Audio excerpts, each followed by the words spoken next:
నా main thing ఏమంటున్నానంటే నమ్మకం అనేది లేకపోతే మనిషి బతకలేడు. దెన్ ఎంత స్ట్రాంగ్గా నమ్ముతాం అనేది సెకండ్ పాయింట్. ఇప్పుడు for example I always believe Muslims belief is much more stronger then Hindus. దానికి కారణం ఏంటంటే ఐడల్ లేదు అక్కడ. మనం ఏంటి 3 కోట్ల దేవుళ్ళు ఉంటారు, వినాయకుళ్ళే 100 మంది ఉంటారు, 100 టైప్స్ ఉంటాయి. ఇంకో దేవత ఏదో ఇన్ని టైప్స్ ఉంటాయి, యాదగిరి నరసింహస్వామి, తిరుపతి, ఇది అది. ఇంత మీరు డైవర్షన్ అయినప్పుడు ఒక ఎక్స్ట్రీమ్లీ ఫోకస్డ్ బిలీఫ్ ఉండడం అనేది చాలా కష్టం. అవును, you know. Whereas in Islam because మీకు తెలీదు, ఒక అన్నోన్ ఎంటిటీ, ఇన్విజిబుల్ ఎంటిటీ. అంటే ఇప్పుడు మీరు సినిమాలో, పాత సినిమాల్లో విలన్ కనిపించకుండా ఒకటి వాయిస్ వస్తూ ఉంటుంది చూడండి, అది అంటే మన ఇమాజినేషన్లో పెరుగుతూ ఉంటుంది. అది ఒక డెఫినెట్ విజువల్ ఉంటే అది రాదు, you know. So I'm talking religion only one aspect. అలా ఒక పొలిటికల్ పార్టీ ఉంటుంది, లేకపోతే ఒక పార్టీ లీడర్ ఉంటాడు. హిట్లర్ ఉంటాడు ఫర్ ఎగ్జాంపుల్. హిట్లర్ జర్మనీని వరల్డ్ నెంబర్ 1 కంట్రీ చేస్తాడు అని జర్మన్స్ నమ్మారు. రైట్. ఎందుకు నమ్మారు? అతను చెప్పిన మాటల్లో ఉన్న ఒక ఇంటెన్సిటీ కానీ, ఒక లాజిక్ కానీ, ఏదో కానీ అది నమ్మారు. And they gave him the mandate to do anything for them. అది ఎప్పుడు రాంగ్ అయింది? సెకండ్ వరల్డ్ వార్ రిజల్ట్ వచ్చాక తెలిసింది. అవును. అప్పుడు మనం అనుకుంటాం అందరు పిచ్చినా కూడా హిట్లర్ నమ్మేసి ఓట్లు వేస్తారు, ఆడికి నాజీ పార్టీ ఇచ్చారు. అప్పుడు ఆల్మోస్ట్ వాళ్ళు కూడా మూఢనమ్మకాల కేటగిరీ వస్తారు ఆ పర్టిక్యులర్ టైంలో, because of the mayhem which happen, you know. So ఈ మూఢనమ్మకం అనేది ఇప్పుడు నేను మా మదర్ సిస్టర్ దగ్గర అంత కలవలేదు అనుకోండి సపోజ్, నాకు డెఫినెట్గా మదర్ సిస్టర్ మూఢనమ్మకాలు ఉన్నవాళ్ళు నాకు అనిపిస్తుంది. ఎందుకంటే నేను నమ్మటానికి ఇష్టపడలేదు కాబట్టి.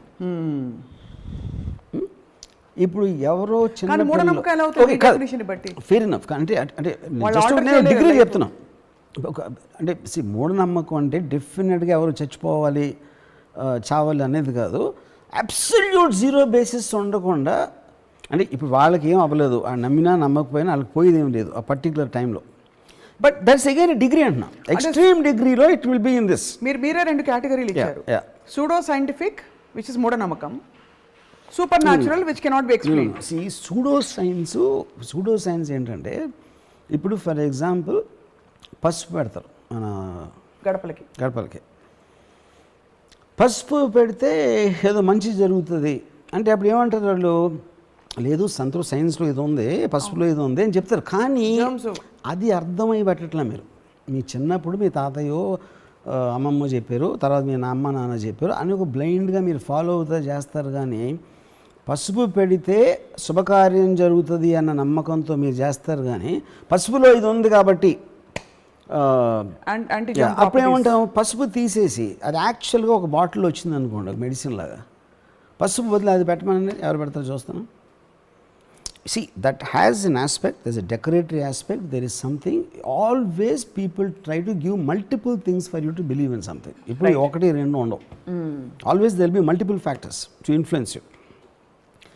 దీని ఎక్స్ట్రీమ్ డిగ్రీస్లో ఆల్ మూఢనమ్మకాలు might not result in death. ఈ బిలీవ్ సిస్టంలో most unbelievable things will start slowly going into the మూఢనమ్మకాల కేటగిరీ. మీరెందుకు అంత ఇన్నోవేటివ్గా ఎప్పుడు ఏదో కొత్తదనం వెతికే వ్యక్తి, ఈ ప్రపంచానికి మించి వేరే ఒకటి ఉంది లేకపోతే ఏదో ఒక శక్తి శాసిస్తుంది, what is the secret code of life అని క్రాక్ చేసే ప్రయత్నం చేయలేదు? మీకు ఇక్కడే ఎంటర్టైన్మెంట్ సరిపోతుందా? You don't feel the need to do that ever? See, I feel, Nago, one of the greatest lines I heard in my life, Socrates said, the only thing I know is nothing. You know, it sounds very defeatist, కానీ point ఏంటంటే, the more you think about it, you will realize the futility of trying to understand. అప్పుడు అది అన్వేషించే బదులు మీరున్న ప్రపంచంలో హ్యాపీగా బతికేటప్పుడు better అనేది నాకు రియలైజేషన్ వచ్చింది. ఎందుకంటే ఇప్పుడు if you look at some of the aspects, మీరు అవుటర్ లిమిట్, ఇన్నర్ లిమిట్ చెప్తాను. ఒకటి, ది యూనివర్స్ అనేది దాని సైజ్ ఆస్పెక్ట్ తీసుకుంటే, అంటే it is beyond our imagination. It's not about trillions of miles, it's not trillions of light years. End అనేది ఉండకుండా ఏదన్నా ఎలా ఉంటుంది అసలు మనకు అర్థం కూడా అవుతుంది. కరెక్ట్. మనకేంటి, ఇప్పుడు రూమ్ ఉంది, రూమ్కి సీలింగ్ ఉంది, ఈ బిల్డింగ్కి పర్ ఫ్లోర్ ఉంది, దాని తర్వాత ఆకాశం ఉంది, ఆకాశం తర్వాత స్ట్రాటోస్ఫియర్ ఏదో ఉంది, దాని తర్వాత ఏదో ఉంది, ఎక్కడో ఒక చోట ఎండ్ అవ్వాలి కదా. ఒకవేళ ఎండ్ అయితే దాని తర్వాత ఏముంటుంది? రైట్. అప్పుడు ఎండ్ అనే దానికే స్పేస్లో మీనింగ్ రావట్లా మీకు. ఎందుకని ఎండ్ అని చెప్తే ఎండ్ తర్వాత ఏముందని అడగాలి. అవును. ఎండ్ తర్వాత ఇంకేమన్నా ఉంటే ఎండ్ అవనట్టే కదా. అంతే, కరెక్టే కదా. అది ఒక పాయింట్. దాని తర్వాత మీరు దాంట్లో మన కంటికి కనిపించిన ఒక ఆటమ్ తీసుకుంటే, atom is replicating again the entire universe. So ఇప్పుడు ఇదంతా ఎవడు కూర్చొని చేశాడు? ఏ శక్తి చేసింది? బ్రహ్మదేవుడు చేశాడా? యాదగిరి నరసింహస్వామి చేశాడా? జీసస్ చేశాడా? ఎవరు చేశాడో తెలియదు ఒకవేళ ఉంటే. బట్ మీరు వీళ్ళ పేర్లు చెప్పకపోయినా ఏదో జరిగి ఉండాలా, ఎవరో చేసి ఉండాలా అనేది మనకున్న మేధాశక్తి, కొన్ని లిమిటేషన్తో దాన్ని మించి మనం ఆలోచించలేం. దాన్ని ఒకవేళ మీరు దాన్ని గాడ్ అని పేరు పెట్టిన ఒకవేళ, so there has to be an origin of this entire process somewhere. కానీ ఆ గాడ్కి మనం గుడిలోకి వెళ్ళి కొబ్బరికాయ కొట్టే గాడ్కి డిఫరెన్స్ ఉంటుంది. Don't compare. I mean you cannot put him in the same category. Creation of the entire universe, what source and what force it came from అనేది మీరు గాడ్ అని లేబుల్ చేస్తే ఒకటే. వెంకటేశ్వరుడు పద్మావతిని ఎలా పెళ్లి చేసుకున్నాడు, మన అందరూ ఆయన వడ్డీ తెచ్చడానికి డబ్బులు వేస్తున్నాం, ఈ గాడ్స్ వేరు. They are made for completely different purpose. Yeah. But do you know what you quoted right now sir? Yeah. ఇది Ramu garu, you are quoting the highest Indian philosophy. భారతీయ వాంగ్మయం ఏదైతే ఉందో దానిలోని అత్యున్నతమైన విషయాలు మీరు చెప్తున్నారు. ఒక చిన్న కణంలో కూడా అదే సంపూర్ణత్వం ఉంది. అది సైన్స్. భగవద్గీతలో కూడా అదే ఉంది. There is wholeness in the whole atom, ఒక ఆటంలో, అండ్ ప్రపంచం విశ్వం అంతా నేనే అని. So where does it clash with science then? I see clash. You see a clash at all? Yeah, I'll tell you. Clash ఎక్కడ అవుతుందంటే సింపుల్ థింగ్ చెప్తాను. ఇప్పుడు మా ఆంటీ, మా అని ఇందిరా కానీ మా ఆంటీ సార్, తను at a point of time she became Sathya Sai Baba శిష్యురాలు. ఇప్పుడు సాయిబాబా ఆయన ఫోటో ఏంటి, ఈయన ఫోటో ఉంది అని అడిగాను ఇంట్లో.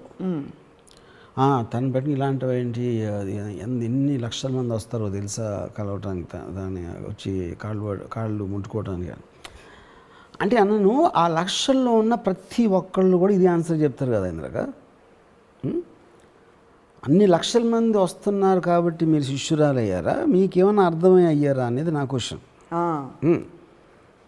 ఆయన చెప్పిన దాంట్లో జస్ట్ నాకు ఒకటి చెప్పండి ఏమన్నా, తనకు తెలియదు. అది ఎవరికీ తెలియదని నా అంట్లా. Somebody might be able to answer that question. అక్కడ పాయింట్ ఏంటంటే, నమ్మకానికి సైన్స్కి ఉన్న ఫండమెంటల్ డిఫరెన్స్ ఏంటంటే, ఇప్పుడు లైట్ వేస్తే స్విచ్ నొక్కితే లైట్ వస్తుంది. అవును.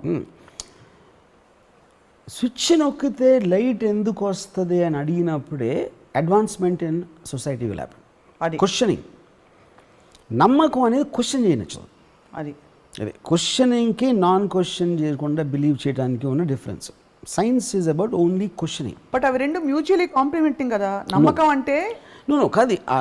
నమ్మకం అనేది నేను చెప్తున్నా ఇందాక, ఫర్ ఎగ్జాంపుల్ లైట్ వేస్తే స్విచ్ అన్నారు మీరు. లైట్ వేస్తే స్విచ్ వస్తుందని లేచి వెళ్ళి వేయడం అన్నది అన్కాన్షియస్గా, అది నమ్మకం. అది స్విచ్ వేస్తే ఎలా వస్తుంది అన్నది సైన్స్.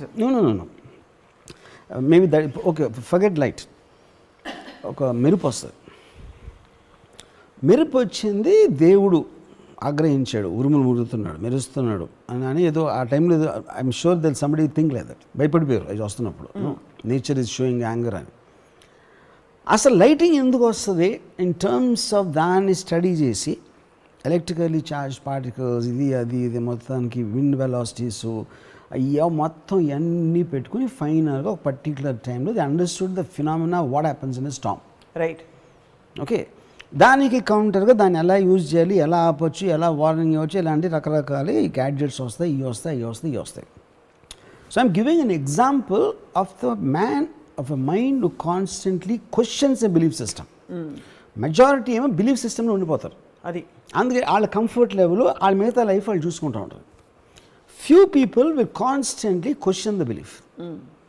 క్వశ్చన్ చేసినప్పుడే మీకు దాంట్లో ఎగ్జిస్టింగ్ ఉన్న దాంట్లో ఉన్న ఫాల్ట్ తెలుస్తుంది, దాన్ని ఇంకా బెటర్గా ఎలా చేయాలో తెలుస్తుంది, ఎలా అప్లై చేయాలో తెలుస్తుంది. రైట్.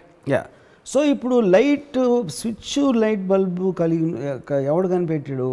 ఫస్ట్ ఆ ఫినామినాన్ స్టడీ చేశాడు.